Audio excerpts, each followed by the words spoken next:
Good morning friends. Today welcome back once again to our online learning. Today we are going to learn about the next chapter, that is of the socialism in Europe and the Russian Revolution. Okay, of 9th standard history. Welcome back to the second part of this chapter, that is the coming of socialism in Europe. So see, we have seen that there were people were not happy. So as there were revolts, so these people were thinking about some change in the society.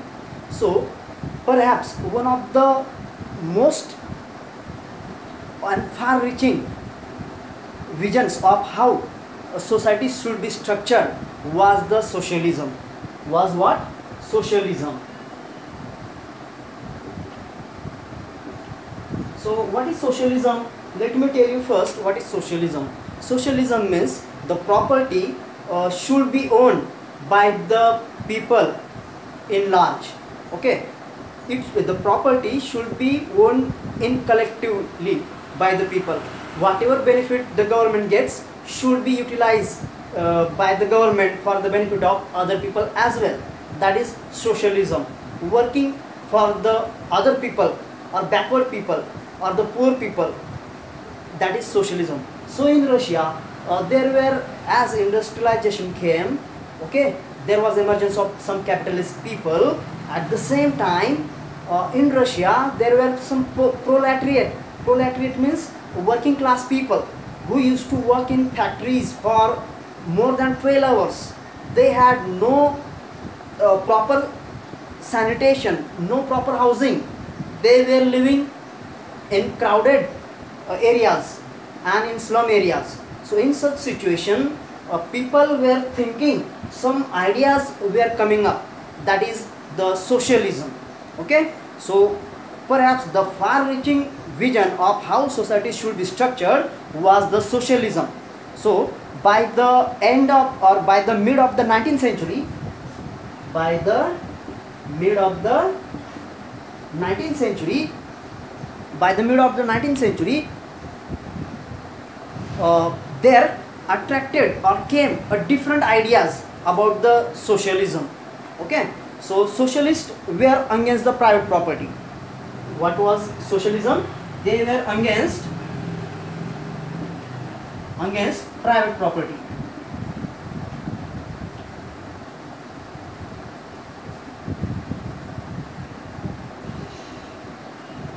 They were against the private property. For example, accumulation of wealth in the hand of very few people. So socialists were against the private property, and they believed that property should be distributed in the society so that there will be the upliftment of poor people as well.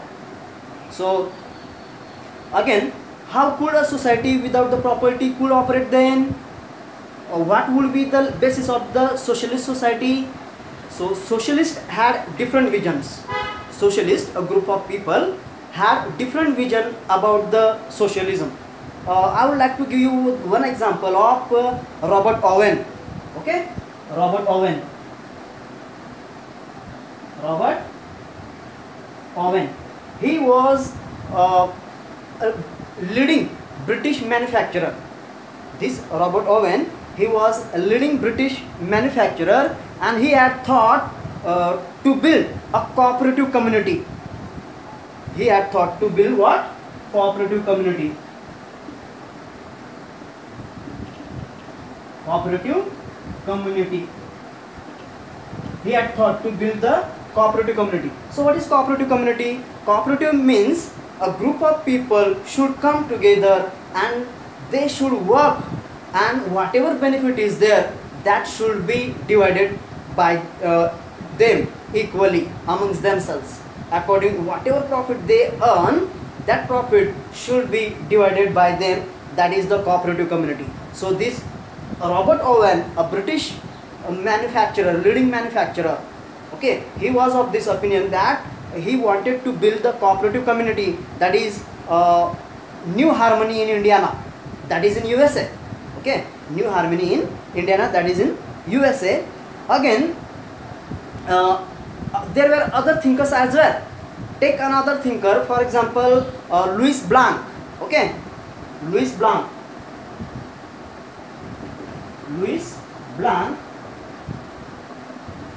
He was from France.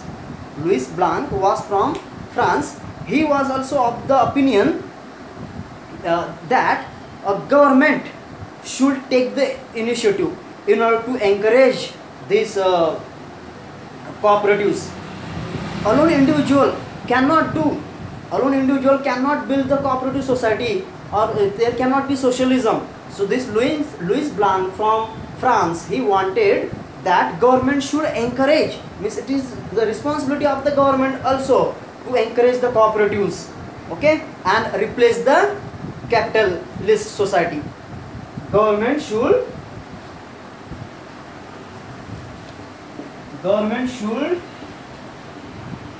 encourage cooperatives,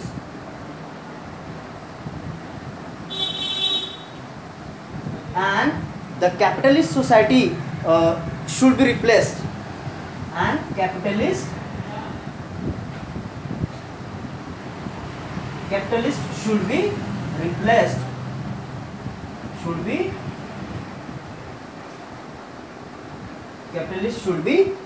He wanted, this Louis Blanc from France, he wanted that the capitalist society should be replaced and government should encourage the cooperatives.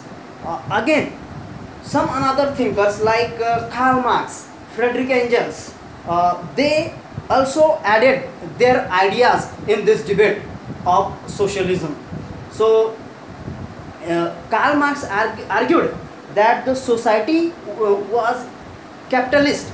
Very few people, individual people, as they were capitalists, so they invested in the factories, and whatever profit was earned by the workers was taken only by the capitalist people, by the manufacturers only.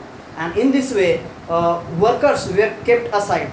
In this way, the one section in the society was lagging behind, and very rich people were becoming rich. Rich people were becoming rich, and the poor people were becoming poor.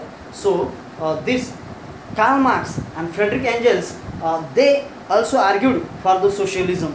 So Karl Marx believed that these workers, proletariat, should revolt against the capitalism, against the some people who are amassing the capital.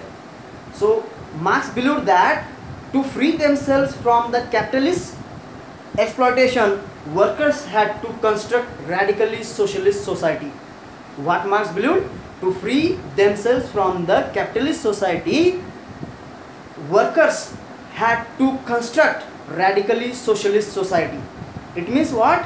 All the property was socially controlled, okay, and he believed that he was convinced that workers would triumph in the conflict with the capitalist.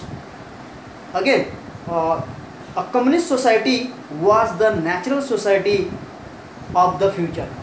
Marx believed the communist society was the natural society of the future. So that's all in this video. Remaining we will learn in next video. Till then, bye bye.